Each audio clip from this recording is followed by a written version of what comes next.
morning, everyone. Welcome to English for International Conferences. For starters, let me introduce myself. My name is In성 Kim.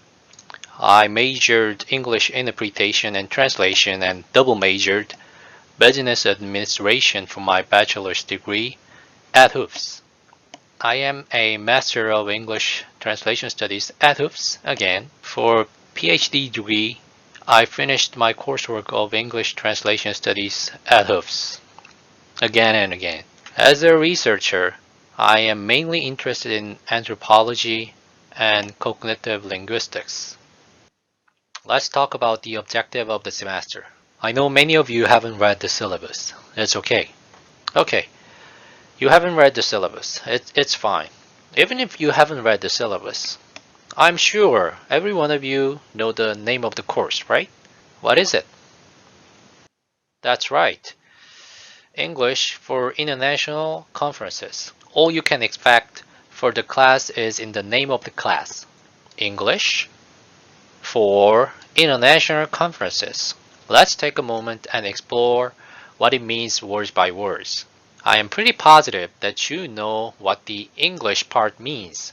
So let's skip this part and let's talk about the International Conferences part. International Conference would be a conference with participants from all around the world. But what is a conference?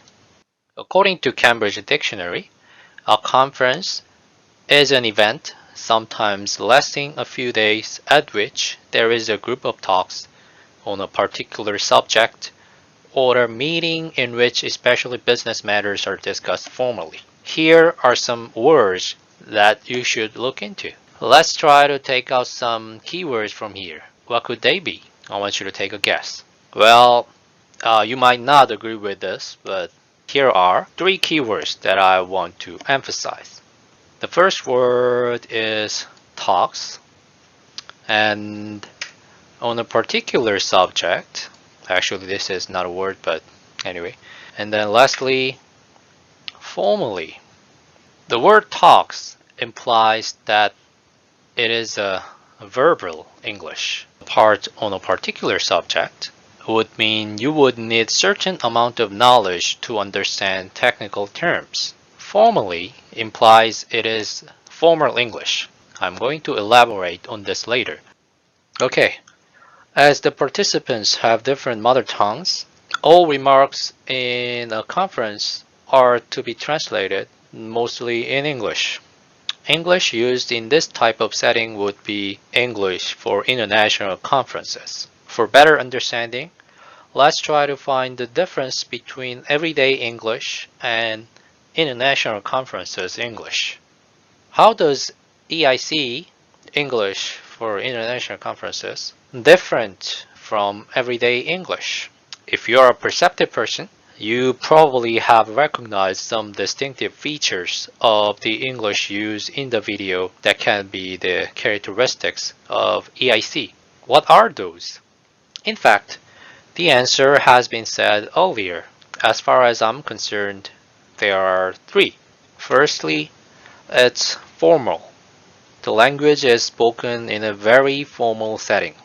Next, it's technical. There are technical terms.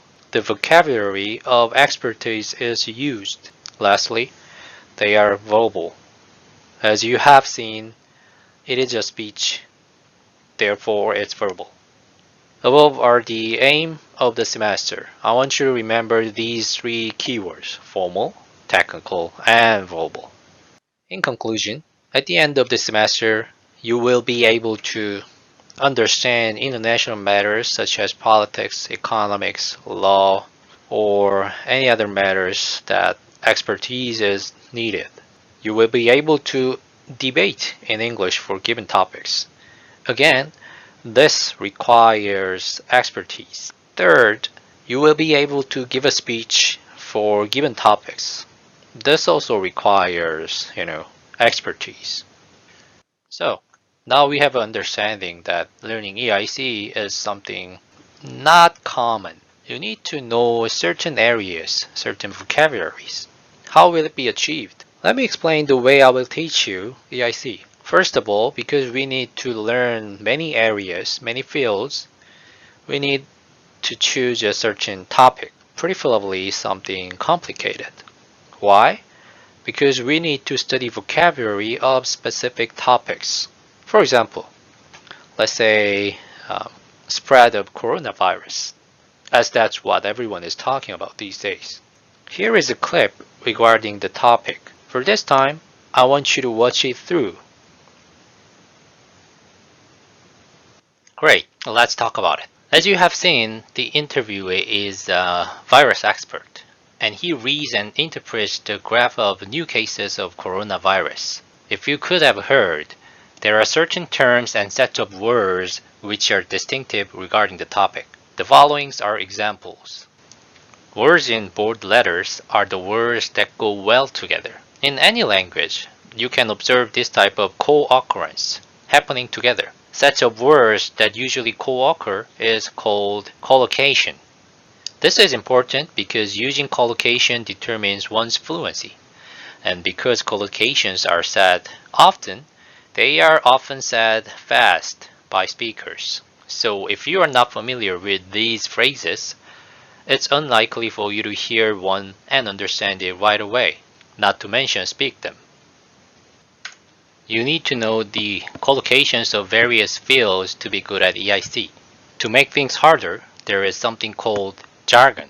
It's words and expressions which are used in particular groups of people in technical settings. To understand jargons, you need a fair amount of background knowledge. For example, do you know the difference between epidemic and pandemic? To answer the question, you should have certain knowledge. Otherwise, you might misinterpret certain remarks. You might say it's pandemic when you should have said epidemic. To understand the terms and use them correctly, you would have to study the spreading process of infectious disease thoroughly. Knowing only half of it could be even more dangerous.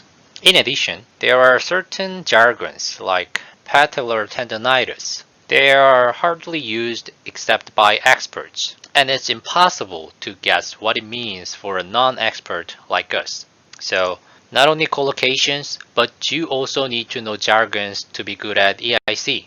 Let's say now you have learned collocations and jargons and understand the speech of an expert, but that will not be enough to say that you are fluent. What is missing? You need to prove yourselves that you can use them on your own. Those expressions should be at your disposal. This is why speaking is important for EIC. To conclude, we'll study EIC by practicing the followings. To make a word list. This will be done to expand our vocabulary. To make a speech or discuss using the vocabulary you've learned. Let me explain how to make a word list first. This will be a part of the class activities, so pay attention. I will ask you to make word lists sometimes in a group, sometimes individually. While you can choose any expressions that you think it would be useful, there are some guidelines.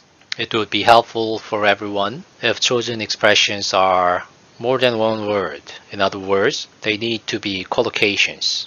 They should be field specific, by which I mean they should be expressions that are used more often, much more often within the field in comparison within everyday English. Third, when it's one word, they should be a jargon. When we make word lists, we'll make one collective word list using Google Docs. So let me explain how you are going to do it. I will upload the link for a spreadsheet on the e-class so that you can input your word list. When you do that, you should put 3 things for one expression. First, you need to copy the source text of the expression. Second, you need to extract the expression you thought it would be useful. Third, find another sentence that used the same or similar expression. Remember to put them under a different sheet so that your works are not mixed. You copy the source text, video, articles, whatever. And for expression extracted, only the expression you put in. Finally, for the example sentence, you should Google another example sentence and put it here. It should be a full sentence. This is how you can make the collective word list. You will be making 5 to 10 expressions for every word list. By doing this, I hope you can learn new vocabularies while you can practice listening.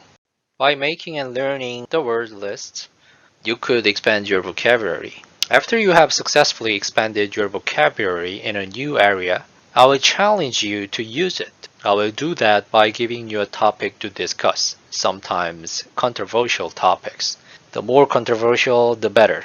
That way I can motivate you to speak. For example, you would definitely have something to say about purchasing masks these days, right? Of course, topics should not be sensitive ones, and we should stay away from being emotional. The reason why you should practice speaking is that you cannot get better unless you actually speak. Having ideas in your head and verbalizing it is very different. It's easy to mistake speaking for an intellectual act happening in your brain. Well, that may be true, but speaking is a physical act as well. You use your muscles to make a sound. The way you move your vocal organs is stored in your brain. This is hardly conscious. It's rather subconscious. Have you heard of tongue twisters like she sells seashells on a seashore? See how I'm terrible at this? Tongue twisters didn't have to be invented if people would have been able to consciously control their articulation. You cannot totally control your speaking all the time. Speaking skills need to be stored in your subconscious as well. This is why you should practice speaking. So that was the overview of what we are going to study. Thank you for listening. That's it for today.